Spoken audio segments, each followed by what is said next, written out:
शांति 20 अक्टूबर 2023 बाबा के महावाक्य। मीठे बच्चे, देह सहित सब कुछ भूल एक बाप को याद करो, तब कहेंगे मातेले बच्चे। इस पुरानी दुनिया से अब तुम्हारी बुद्धि हट जानी चाहिए। प्रश्न: बाप का ज्ञान किन बच्चों की बुद्धि में सहज ही बैठ जाता है?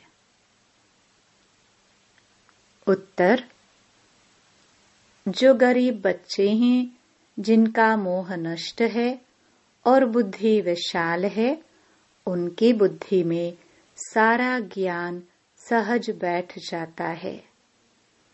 बाकी जिनकी बुद्धि में रहता हमारा धन, हमारा पति, वह ज्ञान को धारण कर ऊंच पद नहीं पा सकते। बाप का बनने के बाद भी लौकिक संबंधों को याद करना माना कच्ची सगाई है। उन्हें सौतेला कहा जाता है। गीत मरना तेरी गली में। ओम शांति। मीठे मीठे बच्चों ने गीत का अर्थ तो आपे ही समझा होगा। अब जीते जी आकर के बाप का बनना है और पुरानी दुनिया, जिसको रौरव नरक कहा जाता है, उनको भूलना भी है और छोड़ना भी है ही। रौरव नरक को भूल फिर स्वर्ग को याद करना है।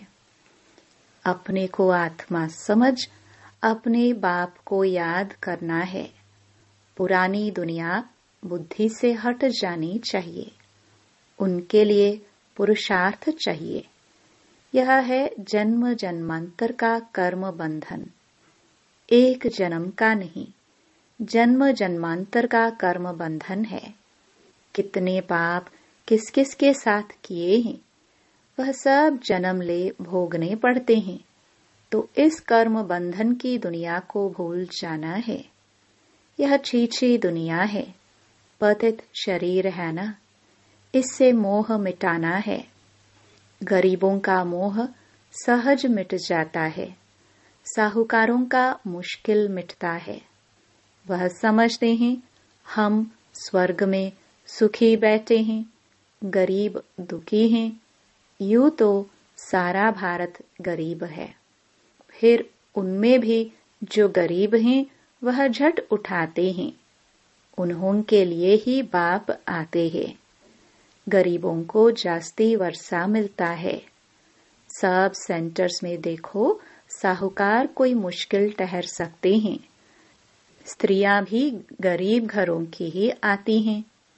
धनवान को तो पति से सुख मिलता है, इसलिए उनसे बुद्धि योग टूट नहीं सकता। गरीब ही अक्सर करके ज्ञान लेते हैं। बाप है ही गरीब निवाज, जिस बाप को सब याद करते हैं। परंतु ड्रामानुसार भक्त भगवान को जानते नहीं हैं। भगवान तो है ही भक्तों का रक्षक, भक्ति का फल देने वाला, सद्गति दाता एक बाप है। तुम बच्चे बाप द्वारा अभी ज्ञान की बातें सुन रहे हो। यह ज्ञान उन्हीं बच्चों की बुद्धि में बैठता है जिनकी बुद्धि विशाल है, मोह नष्ट है, जिनकी बुद्धि में रहता है कि हमारा पति, हमारा धन आदि है, वह ऊंच पद पा नहीं सकते। पद वह पाते हैं जो रचता और रचना का परिचय देते हैं। बाप को पहचाने बिगर वर्षा कैसे मिले? साजन को सिर्फ साजन कहने से फायदा नहीं हो सकता है। जाने पहचाने बिगर साजन से सगाई कैसे हो सकती है? कन्या की सगाई होती है तो उनको चित्र आदि दिखाते हैं।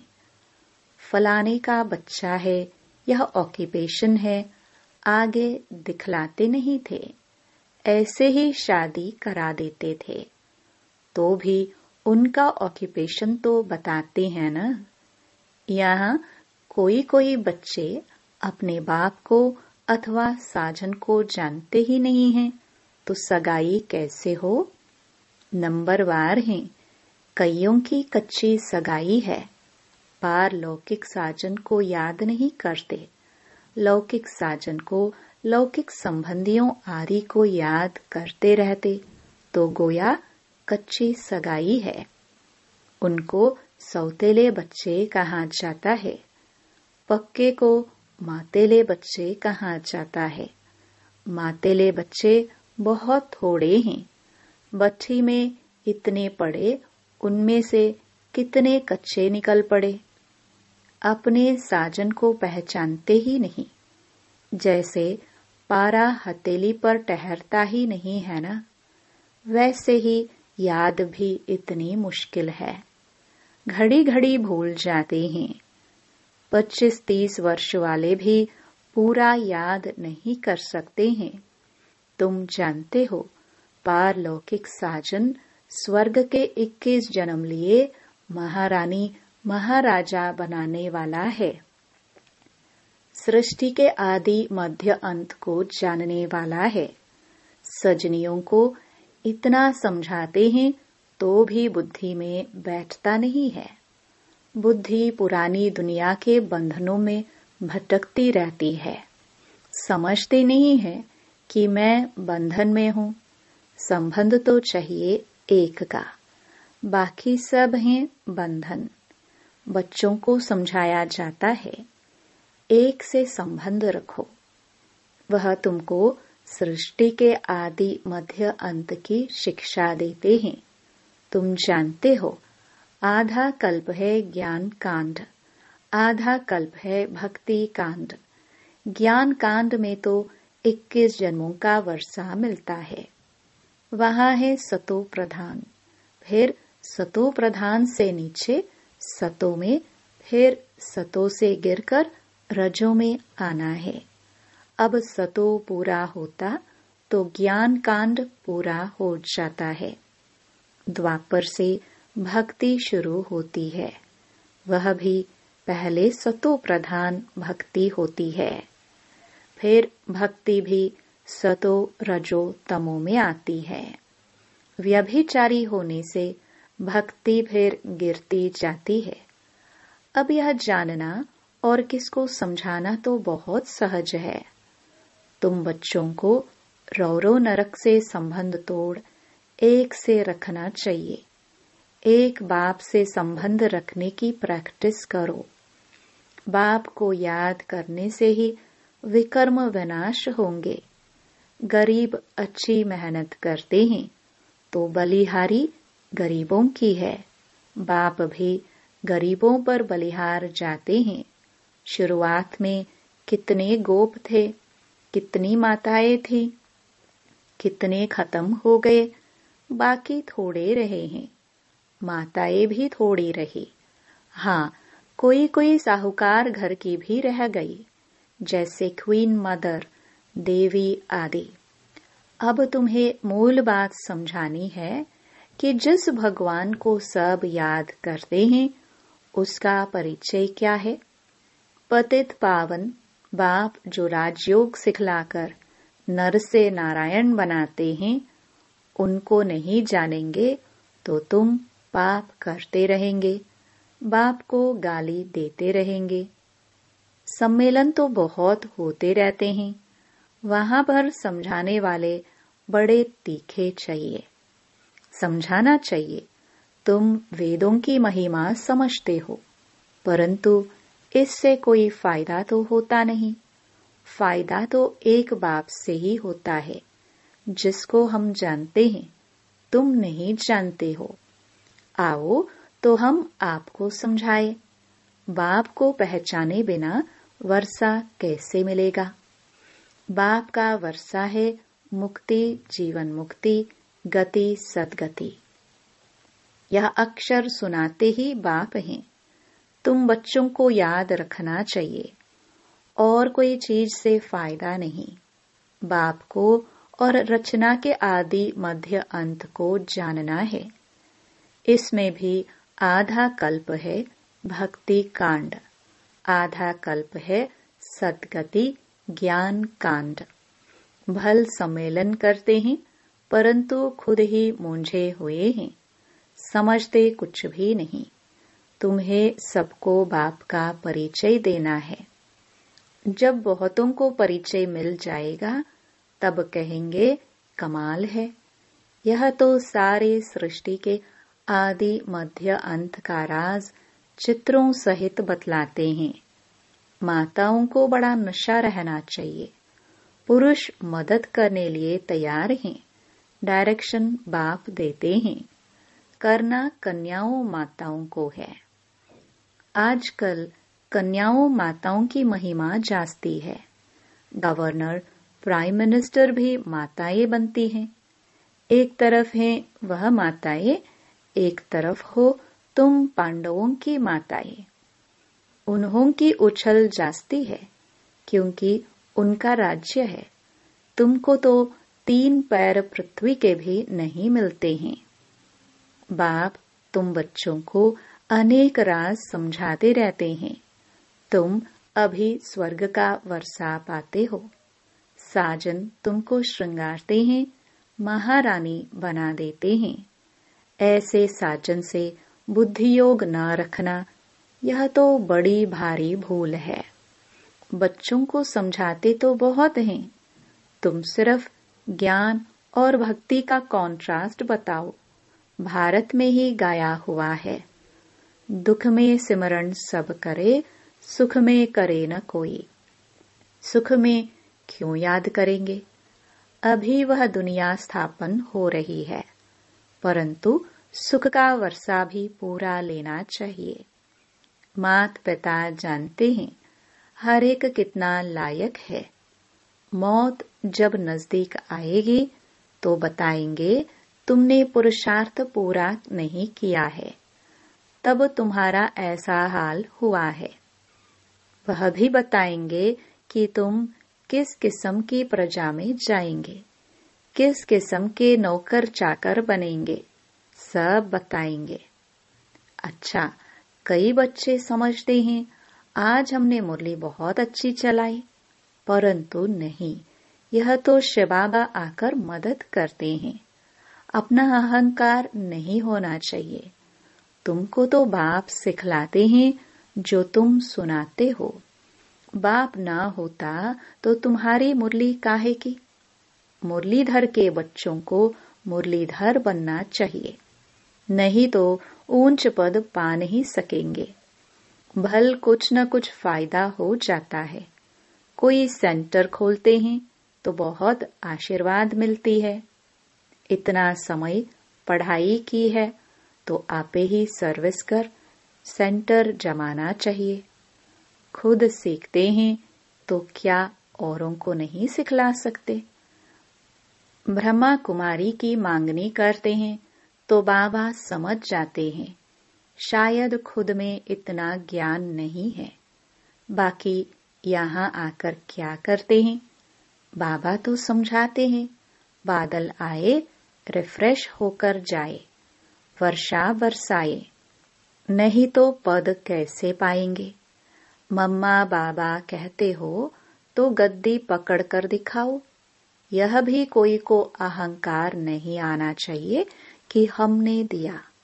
तुम कुछ भी न दो, बाबा तुमको कौड़ी के बदले हीरा देने से भी छूट जाएगा।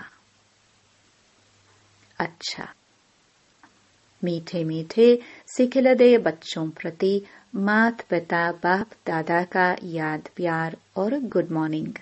रूहानी बाप की रूहानी बच्चों को नमस्ते। धारणा के लिए मुख्य सार। पहला, एक के साथ सर्व संबंध रख बुद्धि योग अनेक बंधनों से निकाल लेना है। एक के साथ पक्की सगाई करनी है। बुद्धि योग भटकाना नहीं है। दूसरा, बाप समान मुरलीधर बनना है। मैंने अच्छी मुरली चलाई, इस अहंकार में नहीं आना है। बादल भरकर वर्षा करनी है। पढ़ाई की है तो सेंटर जमाना है। वरदान। बाप को सामने रख ईर्ष्या रूपी पाप से बचने वाले विशेष आत्मा भव। ब्राह्मण आत्माओं में हमशरीक होने के कारण ईर्ष्या उत्पन्न होती है। ईर्ष्या के कारण संस्कारों का टक्कर होता है। लेकिन इसमें विशेष सोचो कि यदि हमशरीक किसी विशेष कार्य के निमित्त बना है तो उनको निमित्त बनाने वाला कौन? बाप को सामने लाओ तो ईर्ष्या रूपी माया भाग जाएगी। अगर किसी की बात आपको अच्छी नहीं लगती है तो शुभ भावना से ऊपर दो, ईर्ष्यावश नहीं। आपस में रेस करो, रीस नहीं, तो विशेष आत्मा बन जाएंगे। स्लोगन। बाप को अपना साथी बनाकर माया के खेल को साक्षी हो देखते चलो। मातेश्वरी जी के मधुर महावाक्य। अपनी असली लक्ष्य क्या है? पहले पहले यह जानना जरूरी है कि अपना असली लक्ष्य क्या है। वो भी अच्छी तरह से बुद्धि में धारण करना है, तभी पूर्ण रीति से उस लक्ष्य में उपस्थित हो सकेंगे। अपना असली लक्ष्य है मैं आत्मा उस परमात्मा की संतान हूँ। असल में कर्मातीत हूँ। फिर अपने आप को भूलने से कर्म बंधन में आ गई। अब फिर से वो याद आने से, इस ईश्वरीय योग में रहने से अपने किए हुए विकर्म विनाश कर रहे हैं। तो अपना लक्ष्य हुआ मैं आत्मा परमात्मा की संतान हूँ। बाकी कोई अपने को हमसो देवता समझ उस लक्ष्य में स्थित रहेंगे तो फिर जो परमात्मा की शक्ति है वो मिल नहीं सकेगी और न फिर तुम्हारे विकर्म विनाश होंगे। अब यह तो अपने को फुल ज्ञान है।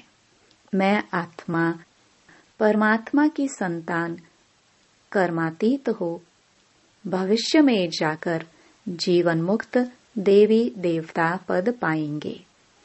इस लक्ष्य में रहने से वह ताकत मिल जाती है। अब यह जो मनुष्य चाहते हैं हमको सुख शांति पवित्रता चाहिए, वो भी जब पूर्ण योग होगा तब ही प्राप्ति होगी। बाकी देवता पद तो अपनी भविष्य प्रारब्ध है। अपना पुरुषार्थ अलग है और अपनी प्रारब्ध भी अलग है, तो यह लक्ष्य भी अलग है। अपने को इसी लक्ष्य में नहीं रहना है कि मैं पवित्र आत्मा आखिरी परमात्मा बन जाऊंगी, नहीं, परंतु हमको परमात्मा के साथ योग लगाए पवित्र आत्मा बनना है। बाकी आत्मा को कोई परमात्मा नहीं बनना है। इस अविनाशी ज्ञान पर अनेक नाम रखे हुए हैं। इस अविनाशी ईश्वरीय ज्ञान पर अनेक नाम धरे गए हैं, रखे गए हैं। कोई इस ज्ञान को अमृत भी कहते हैं, कोई ज्ञान को अंजन भी कहते हैं। गुरु नानक ने कहा ज्ञान अंजन गुरु दिया।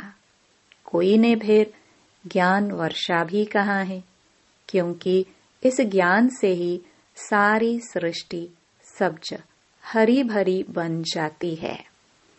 जो भी तमो प्रधान मनुष्य हैं वो सतोगुणी मनुष्य बन जाते हैं और ज्ञान अंजन से अंधियारा मिट जाता है।